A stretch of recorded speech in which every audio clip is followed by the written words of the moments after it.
Ustadz, aku besok mau ujian. Doanya apa ya? Belajar. Loh, emang gak ada doanya Ustadz? Lu mau ujian, lu gak mau ujian doa. Tapi belajar harus. Oke. Karena kenapa? Kalau aku kasih doa bro, besok kalau dia ujian dia salahin siapa? Doanya. Allah gak bantu aku. Padahal bukan Allah gak bantu lu males. Paham gak sih maksudku? Nah ini antara logika dan mistika harus diperbaiki nih. Maksudnya sebab akibat kausalitas itu harus mereka tahu. Misalnya, bukan hukum tiba-tiba jadi begitu aja. Bahkan Rasulullah ketika ngajarin tawakal itu dengan baju zirah 2 lapis. Maka ketika ada orang lihat Rasul baju zirah 2 lapis ketika perang Badar. Emang gak dilindungi Allah? Emang takut mati ya? Nggak gitu cara mikirnya. Tapi Rasul pengen ngajarin gua nggak bakal kalah. Tapi gue mau ngasih tau lu besok-besok kalau lu mau berusaha, lu harus berusaha maksimal. Bikinlah strategi paling bagus. Pakailah baju zirah, asahlah pedang. Jangan tiba-tiba karena gue tawakal, bukan gue yang bunuh kok Allah yang bunuh. Ada di dalam Al-Quran, gak gitu ceritanya.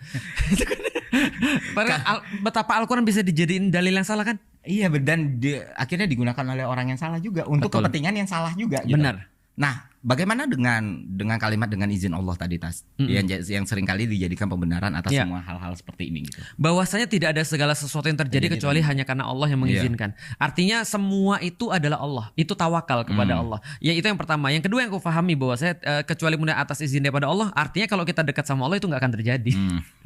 Sesederhana itu kan. Makanya Allah bilang kan ketika kita berhadapan dengan syaitan, apa kata Allah? Fasta'iz billah.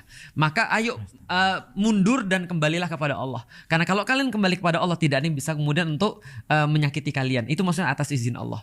Artinya semua itu tidak akan terjadi kalau kita dekat sama Allah. Maka ketika Gus Baha bilang dia tidak akan pernah bisa terluka karena santet, ya Ustadz, itu karena dia merasa, bukan karena dia yakin betul bahwa Allah tidak akan ninggalin dia.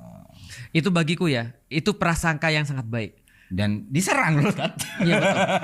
Makanya ketika Gus Baha bilang nggak ada itu santet-santet ya. Terus diserang sama orang ya. Iya. Dan yang nyerang bukan yang dukun doang nih. Betul. Nah kalau gitu ya tinggal kita bilang ya berarti mereka memang merasa lebih pintar daripada Gus Baha. Atau kalau aku merasa nggak lebih pintar daripada Gus Baha. Jadi aku ikut aja derek ulama. Tapi kalau nanti Ustadz diserang karena ngomong hal kayak gini, udah pernah aku, diserang negara ya? Iya, diserang itu bukan sesuatu hal yang baru. Aku lebih mending diserang karena ide daripada aku ditinggalkan karena aku diem. Oke. Iya kan? Artinya kan gini, ketika kita punya ide ya konsekuensi kita diserang dong. Tapi ingat ketika kita diserang berarti exposure itu ada. Jangan mikirin orang-orang yang kemudian yang nyerang kita, tapi mikirin manfaat yang kita dapat karena kita menyampaikan ini. Wow. Bagiku itu lebih aku seneng sih fokus ke situ. Gila, tepuk tangan dong. Asik.